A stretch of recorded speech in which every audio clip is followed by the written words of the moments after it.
Morning, and thank you. Thank you for allowing me the chance to join with you in this worship hour. I was reminded when I was watching the child dedication that when our kids were dedicated a number of years ago, we certainly had all kinds of hopes and dreams for them. And some of those hopes and dreams involved education and schooling and so on. So I think it's fitting that you've invited me to share a few thoughts about Christian education. The parable of talents is a familiar passage. We all learned it in Sunday school, I'm sure. As a young lad in Sunday school, I recall our teacher asking us what we would do if we were the ones receiving the money or the talents. Thinking it was a trick question, I thought to myself that I would hide the talent to avoid losing it. One of the three did that. The parable has a nobleman leaving his country, and before leaving he sends for his 3 servants and gives them 10 talents, 5 talents, and 1 talent respectively. The first 2 doubled their principal, the last hid it, and returned only what he had been given. The first 2 were honored, and the third was dismissed. Years later, I recognized that I was missing the point of the parable. At least I was introduced to a more helpful interpretation. It was about risk-taking. We always take risks, don't we? Even very routine behaviors involve some risks. Driving a car involves risks. In relationships, we take risks. In getting married, we take risks. And in having children, we take risks. In moving, in seeking employment. And I would submit that in choosing schools, we take risks. The first 2 servants in our parable took risks as well. The third did not. And we might say that it paid off for the 2. The 2 that earned more must have considered the fact that investing their money or risking their money had a potential for gain. However, there was a chance for loss as well in that decision. The third person lost nothing except the chance for something new and something more. Jesus took risks as well. We know that throughout his ministry, and especially the happenings of the Passion Week, risks followed him very closely. The pastor whose sermon I once read added further that kingdom work is about risks too. Could it be that security actually lies in being prepared to take a risk? Could it be that real security lies in being opened rather than closed? In giving rather than receiving, or interacting with the second option instead of the first safe one that comes to mind? This same pastor compared kingdom work to stepping into a swimming pool and not being able to feel the bottom. Maybe, just maybe, real growth involves taking risks. And could it be that those who are closed to risks are also closed to gain? Are those who are closed to giving also closed to receiving? The third servant in the parable hid his talent. He gained nothing. He received nothing. I'd like to leave that parable for a moment. My teaching career spanned about 37 years, with all but one of those 37 years spent in Mennonite high schools. First UMEI here in town, and then Rosslyn Junior College in Saskatchewan, about 40 minutes north of Saskatoon. My first year was in Sarnia, in a regular public high school. And I'm here this morning to share some of my comments about church school education. Let me say first that I've appreciated my years working in high schools.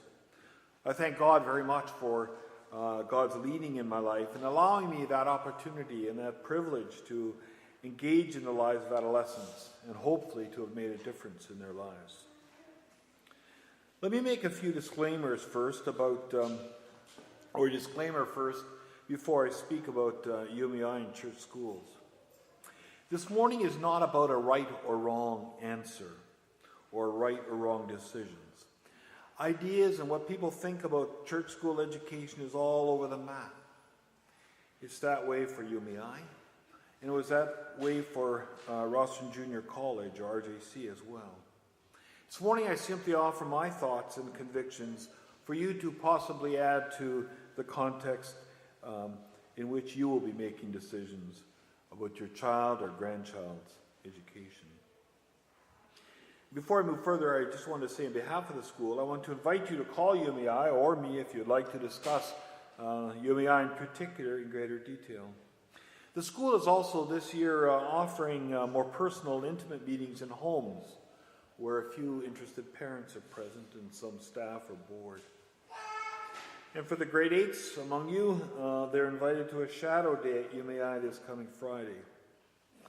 And lastly, I would invite feedback to this morning's message only in the interest of being able to help me, because I also want to bring this message to other churches. Further, when I talk about UMI or other church schools, there are certain statements you will not hear me say. I will not say that these schools are for everyone, nor that they are better than other schools. I will not say that students from these schools all perform better academically, nor that there are no disappointments or even hurts. I will not say that you will be more successful if you graduate from UMI than if you graduate from another high school, nor that you are a better person or a better Christian because you attended a school like that. I will not say you have to be a Christian or Mennonite to attend, and I will not say that our schools are cheap, nor that the rising costs are not an issue. And this list could go on. Then why these schools? From my experience teaching and serving as principal at 2 Mennonite church schools, I offer the following in no particular order. I was struck, especially at RJC in Rosslyn, how very often students and parents, especially those new to the school, sensed a difference in the church schools. I recall very often when prospective parents and students entered our school for the first time, they said there was something different about it. Something real, however, but they couldn't really describe it. It felt different walking through the doors. Ironically, this sensing of something different and the feeling of appreciation came in greater amounts from those people who are new to the school than it was for those who we expected to attend, or from alumni. Another point, I was always proud of our academic program. In many situations, parents commented on how the academic performance of their student improved. Well, that's good. We didn't always take credit for that. Many very gifted teachers teach at our church schools, and many of the same teach in public high schools. I have a daughter and a son-in-law who both teach in public secondary schools. And I'm grateful, too, for the difference they are making in the lives of the students in their school.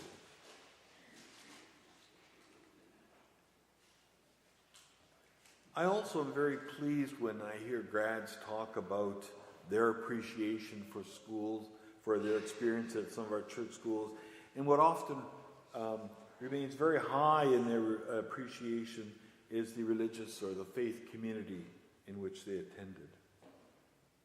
Another point, I certainly experienced hurts and disappointments along the way.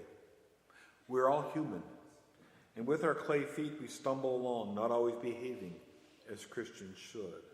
And sometimes these schools hurt and hurt people, similar to those that are possibly hurt in churches. And these hurts often fester for generations. And the lingering hurts, regretfully, are often more painful for those holding on. Let me describe in different words what I think Mennonite church schools are all about. Our schools, like UMI, very intentionally focus their attention on nurturing students to become faithful followers of Christ. I've attended a number of Mennonite colleges and universities, and very much appreciate how those schools have shaped who I have become. Chapels in our schools are organized to, again, help the students to strengthen their faith and to explore options after school. In other parts of the program do the same thing. Service experiences, music along with others. The focus is always very specific. Another one. Our schools like UMI offer a safe place to ask questions. Years ago, our schools worked at isolating their students. Not possible in today's world. These schools instead invite students to ask questions and ask them in a safe environment. Sometimes as parents, we feel uneasy if our students or our children ask questions about God or Jesus or salvation or other Christian topics. Why not just simply believe, we think? Still, we know that to really come to a faith and to own that faith, we need to own our own understanding. We can't just believe because others tell us to believe. So these schools are supposed to offer a safe place to explore questions. Another one, our schools like UMI also feel it is crucial that we look at what is happening around us in our world and critique it from a gospel perspective. What does God say about violence and more violence? What does God say about life in families? And how does Jesus want us to relate to people that are different than we are? What about creation? What about the shootings at Sandy Hook School in Boston? And how do these relate to gun control or ads that target firearms to children? How does Jesus want us to decide the direction our lives should take? And of course, this list can go on. Another one, our schools like UMI assist in sustaining our Mennonite churches. Studies have shown that attendance is higher from members who have attended our schools than from other members. The same could probably be said about leadership in our churches as well. However, with attendance waning in most churches across Canada, declining, I wonder sometimes what our churches will look like in 15 or 20 years. Will we still preach an Anabaptist Weltanschauung or worldview? Years from now, will there be anything about which we lament? I wish we would have thought about that. Another point. Our schools, ironically, serve as an outreach to families. Years ago, they catered almost exclusively to our Mennonite youth. Instead, today, enrollment is not limited to Mennonite young people or even Christian young people. Instead, they welcome those willing to risk our schools. Again, this list could go on. A number of years ago, I wrote the following in a school publication. This was when I was at RGC. Remember the dot-to-dot puzzles your children may have done? The intrigue of finding the next dot, of quickly joining the dots amid the fascination of first guessing and then discovering the image as the line slowly emerged as a figure. And how this kept young eyes and fingers and minds focused for long periods of time. Will it be a bear or a car or a mom's face? The truth of the picture lay hidden until one by one the dots were connected. And only when the last dot was joined did all the doubt cease. The intended image became clear and the mystery unveiled. Well, not only young children look for what is hidden, we all pursue the truth of the mysteries of life. Those mysteries that are first hidden from us. In life, each of us has a need to see the true image revealed. We want to know the truth. We want to see more. We want to push for the big picture, the real story.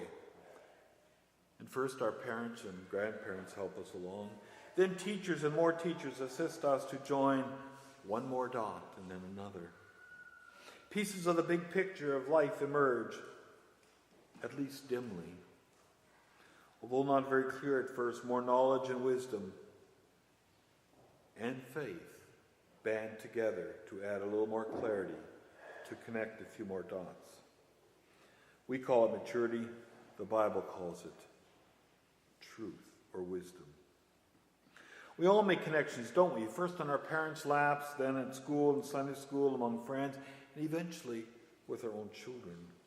And I believe God calls us to make these connections. God calls us to make connections between much of what we experience in life, between violence and more violence, between forgiveness and wholeness, between the message of the Bible and the headlines in the newspaper. God calls us to make a connection between Sunday and the rest of the week. And God calls us to make a connection between us and those folk who look different than us. Those from Sudan or Iran or Bangladesh or Mexico, or those who wear head coverings, speak a different language. But maybe all this connecting dots is too risky. Maybe it's scary to see the bigger picture. But do not all worthwhile ventures involve risks? Even attending schools is risky. However, God helps us join the dots, and that is comforting. Or should we just keep it the way it is?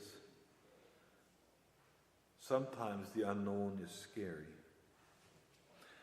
I would invite you to revisit the parable of the talents. I would also invite you to give some thought to our church schools. Remember in the talents, in the parable, those who risked with their talents received more. And maybe, just maybe, risking sending someone to UMI or a school like it might be worth it. Maybe it will be more than you anticipated. One last comment. As a parent, I was always concerned about who my children would become. I still am. Don't think they've arrived. I was and am concerned about what they think, about who their friends are, about who or what their God is, and much more. And it didn't take long before I knew that I could not control everything. I understood that, and in some ways that is very freeing. Yet I was willing to do what I could to help them become the people they wanted to become, and God wanted them to become, and what I wanted them to become. I was willing to take a chance, and I believed that there was a good possibility that Mennonite schools might make a difference in their lives. And so as parents, we sent them to our schools. We have no regrets. We knew that years later we could be assured we did what we thought would make a difference. As adolescents, we knew their concern was more immediate, like what's happening today and tomorrow. But as parents, we looked years ahead. Are our kids perfect now? Certainly not. Are they better than their peers who chose a different route? Certainly not. Still, we have no regrets. And now we have another generation to consider. We have a granddaughter, 14 months old. And we will do what we can to allow that same opportunity to be available for her. I'm prepared as a grandfather to risk for her as well. It's not a right or wrong decision. For me, it's just a hope and a possibility and lots of faith. In Jeremiah 29, we read, "For I know the plans I have for you. I have plans to prosper you and not to harm you. Plans to give you hope and a future."